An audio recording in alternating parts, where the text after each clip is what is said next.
Evil doesn't always come with fangs and fury. Sometimes it smiles. It arrives in the soft glow of a co-worker's compliments, the reassuring embrace of a partner's promises, or the whispered confessions of a friend who swears, "I'm only looking out for you." Evil isn't a monster lurking in shadows. It's the person who remembers your coffee order, laughs at your jokes and asks about your day, all while planting seeds of doubt in your mind. They don't need to scream or threaten. Their power lies in patience, in the quiet erosion of your confidence, in the slow rewiring of your reality until you no longer trust your own reflection. This isn't paranoia. It's psychological warfare. Manipulators don't conquer with force, they colonize. They weaponize your empathy, exploit your loyalty, and hijack your desire to see the good in people. By the time you realize something's wrong, you're already trapped in a hall of mirrors, questioning whether you're the problem. But this guide is your escape plan. Here's what you'll learn. How to spot a psychological predator, not by their appearance, but by their patterns. The microshifts in tone, the calculated mistakes, the artful use of guilt disguised as concern. The three phases of manipulation, from the intoxicating love-bombing stage to the gaslighting that makes you apologize for their cruelty, mental armor forged from philosophy, stoic strategies to stay calm under psychological siege, Nietzschean principles to turn pain into power, Buddhist mindfulness to detach from their mind games. Why fighting fire with fire fails? Manipulators want you angry, emotional, and reactive. Your strength lies in becoming a paradox, kind but unyielding, compassionate but impenetrable. This isn't about becoming cynical, it's about becoming clear-eyed. With insights from psychology, like the dark triad and gaslighting research, ancient texts, Sun Tzu's The Art of War applied to emotional combat, and modern survivors' stories, you'll build a toolkit to decode their language. When they say, "You're too sensitive," translate it to "I'm testing your boundaries." Disarm their traps. Turn their guilt-tripping, love-withholding and blame-shifting into opportunities to walk away on your terms. Rewrite your narrative. Replace self-doubt with forensic self-trust. Stop asking, "Am I overreacting?" and start asking, "What evidence do I have?" The goal isn't to live in fear, it's to live in freedom. You'll never control others' actions, but you can master your reactions. By the end of this guide, you'll see manipulation not as a personal failure, but as a game you now know how to quit. No vengeance, no drama, just the quiet, unshakable power of someone who knows their worth can't be negotiated. Remember, evil whispers because it's afraid of the light. Shine it anyway. Manipulators are not cartoon villains twirling moustaches or shouting threats. They're strategists of silence. Instead of confrontation, they weaponize subtlety, charm that disarms, guilt that suffocates, and confusion that leaves you questioning your own sanity. Their goal isn't to break you in a single blow, but to dissolve your boundaries over time like water eroding stone. Imagine this. A colleague praises your work publicly, then privately undermines your ideas in meetings. A partner showers you with affection after a fight, only to dismiss your concerns days later as overreacting. A friend jokes about your insecurities, then acts wounded when you call them out. These aren't accidents. They're calculated moves designed to destabilize you. Manipulators thrive in the grey areas of human interaction.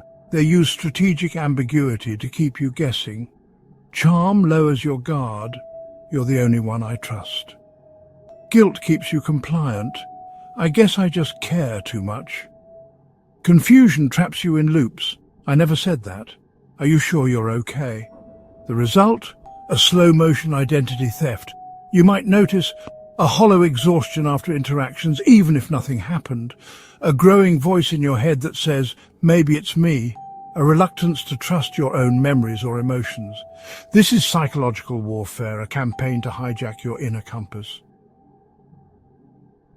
The praise-criticism pendulum.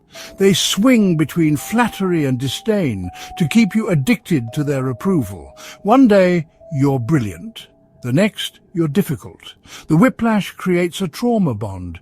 You work harder to regain their favor, handing them power over your self-worth, the gaslighting gambit. When you voice a boundary, they reframe it as your flaw.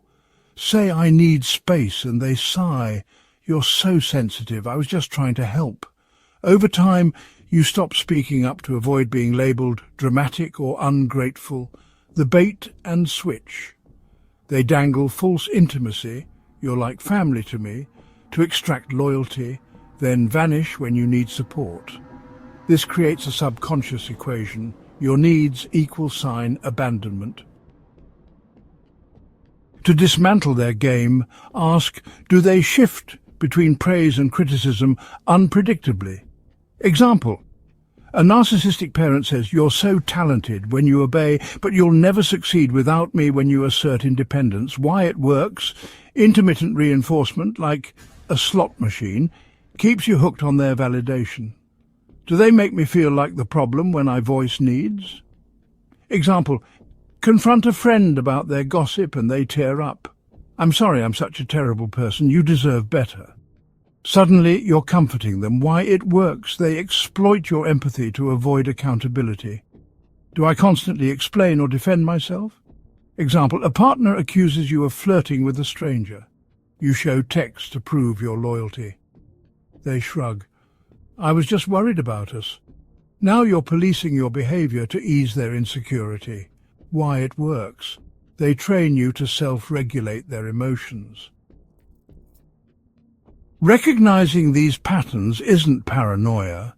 It's pattern recognition, the same skill that lets you spot a rigged game. Manipulators rely on your doubt. They bet you'll blame yourself before blaming them. Your move? Name the game. Write down incidents where you felt off after an interaction. Look for repeats. Trust the cost. If a relationship leaves you more drained than energized, it's not a relationship, it's a withdrawal. Reclaim your narrative. When they say you're too sensitive, reply, "No, I'm too aware." Evil whispers because it fears the light of your attention. Shine it anyway. This isn't about becoming jaded, it's about becoming awake. The quieter the manipulation, the louder your intuition grows. Listen. The dark triad isn't a mythical beast. It's a psychological blueprint used by emotional predators. Narcissism, Machiavellianism, and psychopathy form a trifecta of toxicity, each trait amplifying the others. Together, they create master manipulators who exploit trust, weaponize empathy, and thrive on chaos. Here's how to decode their playbook and dismantle it. Narcissists don't just crave attention, they demand worship. Their game unfolds in 3 acts. Act 1, idealization. They bombard you with flattery, mirroring your values and desires. "You're the only one who truly understands me." Act 2, devaluation. Once hooked, they switch tactics. Your achievements become threats, you're getting too confident, and your loyalty becomes leverage. Act 3, discard. When you no longer feed their ego, they vanish, or replace you with a new soulmate, their power source. Narcissists thrive on emotional addiction. By alternating between praise and punishment, they keep you chasing their approval like a drug. Their kryptonite exposure. Narcissists construct fragile personas. When confronted with irrefutable proof of their lies or cruelty, like screenshots or witnesses, their facade cracks. For example, a narcissistic boss who takes credit for your work collapses when you CC higher-ups on project updates. Named after the political strategist Niccolo Machiavelli, these manipulators treat life like a chessboard. Their motto, "It's better to be feared than loved." Their tactics divide and conquer. They whisper to person A, "Did you hear what person B said about you?" Then position themselves as the peacemaker. Plausible deniability. They never give direct orders. Instead, "I'd never ask you to lie, But if you think it's best long-game manipulation, they'll spend years grooming allies, sabotaging rivals, and curating a reputation as selfless. Their power source, your emotional reactivity. Machiavellians feed on drama, yours. The more you argue, cry, or plead, the more control they gain. Their kryptonite, pattern recognition. Track their moves in writing. Notice they forget promises after you refuse a favor or mishear your boundaries. Present the timeline calmly. For example, you've cancelled our last 3 meetings. Let's reschedule when you're certain you can commit. Psychopaths aren't always violent criminals. Many blend into society as CEOs, politicians, or charismatic friends. Their hallmark, emotional emptiness. Their tactics, charm as camouflage. They mimic empathy flawlessly. I've never met someone like you as a script, not sincerity. Boundary testing. They'll forget to repay a loan, show up uninvited, or push sexual limits, not for pleasure, but to see how much you'll tolerate. Triangulation. They flirt with your partner, befriend your enemies, or praise your rival, all to provoke insecurity. Their power source, fear and fascination. Psychopaths want you to obsess over their motives. The more you engage, the more power they harvest. Their kryptonite, boredom. Psychopaths crave stimulation, become emotionally neutral, respond to provocations with monotone or I see, and they'll discard you for a juicier target. All 3 predators follow the same rhythm: love bombing, overwhelm you with attention, gifts, or soulmate claims; devaluation, withdraw affection, criticize, or gaslight to make you earn their approval; confusion, blame you for the chaos. I'm only harsh because I care. If you're cycling between euphoria and despair, you're not crazy. You're being groomed. Holmes, the disgraced Theranos founder, weaponized all 3 dark triad traits. Narcissism. She crafted a Steve Jobs-esque persona, using a deep voice and black turtlenecks to project genius. Machiavellianism. She pitted employees against each other, warning Lab A that Lab B was incompetent, ensuring no one compared notes. Psychopathy. Former colleagues reported she showed zero remorse as patients received false medical results. How she fell whistleblowers didn't attack her charisma, they attacked her data.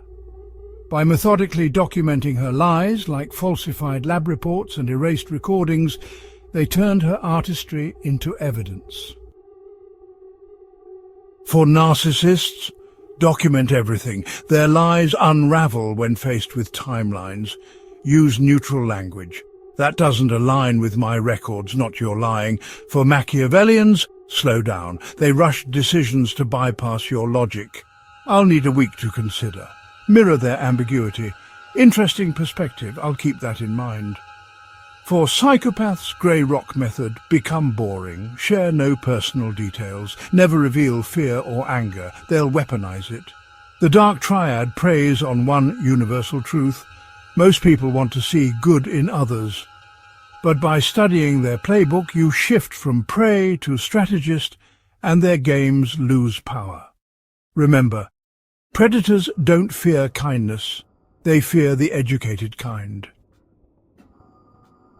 You cannot control the toxicity others bring into your life, but you can forge an inner fortress that renders their tactics useless. This isn't about changing them, it's about transforming you. Drawing from Nietzsche's philosophy of self-mastery and Carl Jung's shadow work, here's how to armor your mind, reclaim your power, and turn pain into an unshakable compass. Anger is not your enemy. It's a signal flare from your deepest self. Predators rely on you suppressing it, because stifled rage becomes self-doubt, people-pleasing, or explosive reactivity, all of which they exploit. How it works. Write the rage letter, pour every betrayal, injustice, and silenced protest onto paper. Describe the co-worker who stole your ideas, the partner who mocked your dreams, the parent who weaponized guilt. Don't edit, don't rationalize. You made me feel small, and I'm done carrying that. Burn it safely. Fire is literal and symbolic alchemy. As the paper burns, visualize releasing their hold over your nervous system. You're not erasing the past, you're refining it into fuel. Why manipulators hate this? Suppressed anger makes you predictable. Transmuted anger makes you untouchable. When you stop fearing your own intensity, their guilt trips and gaslighting lose potency.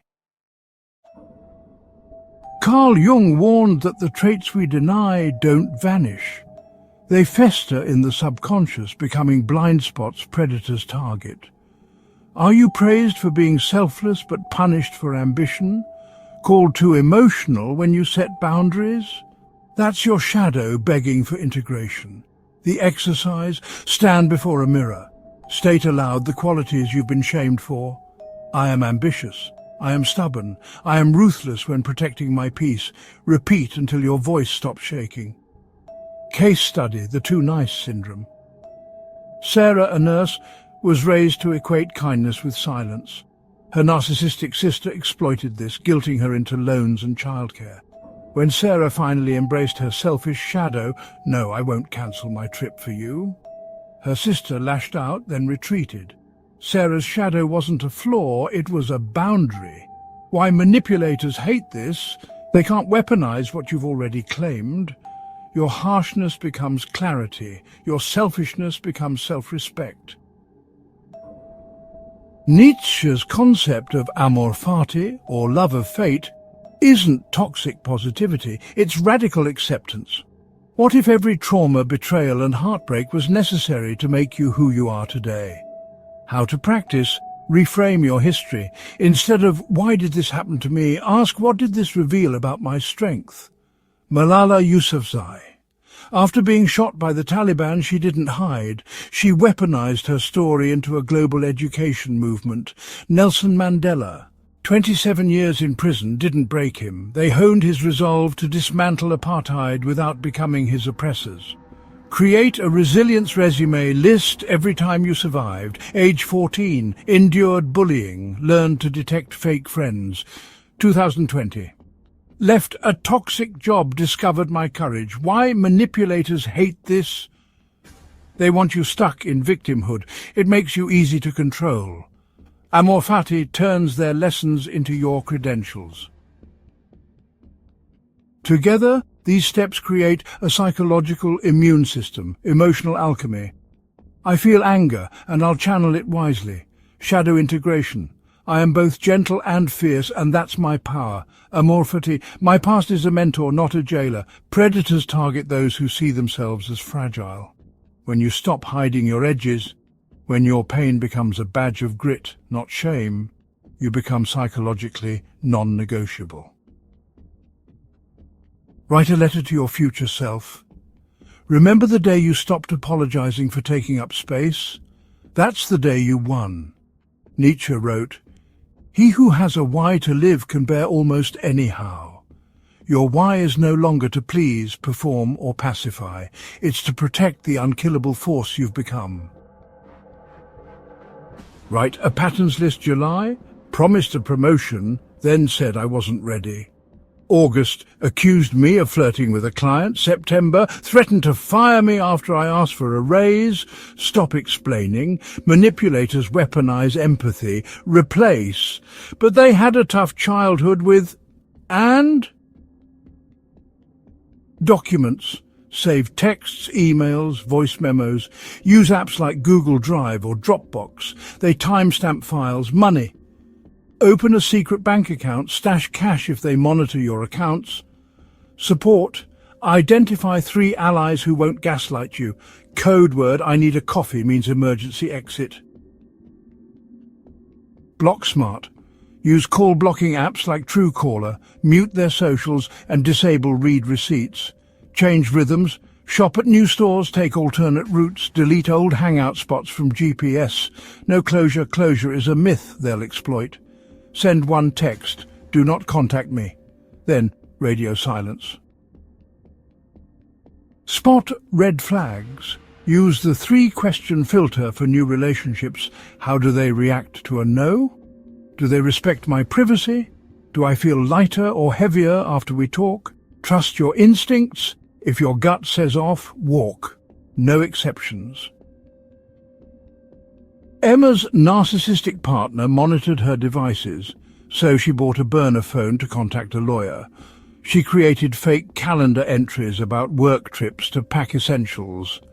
Emma left during his conference, scrubbing her digital footprint, deleting cloud photos, resetting routers. Her note: "You'll never find me."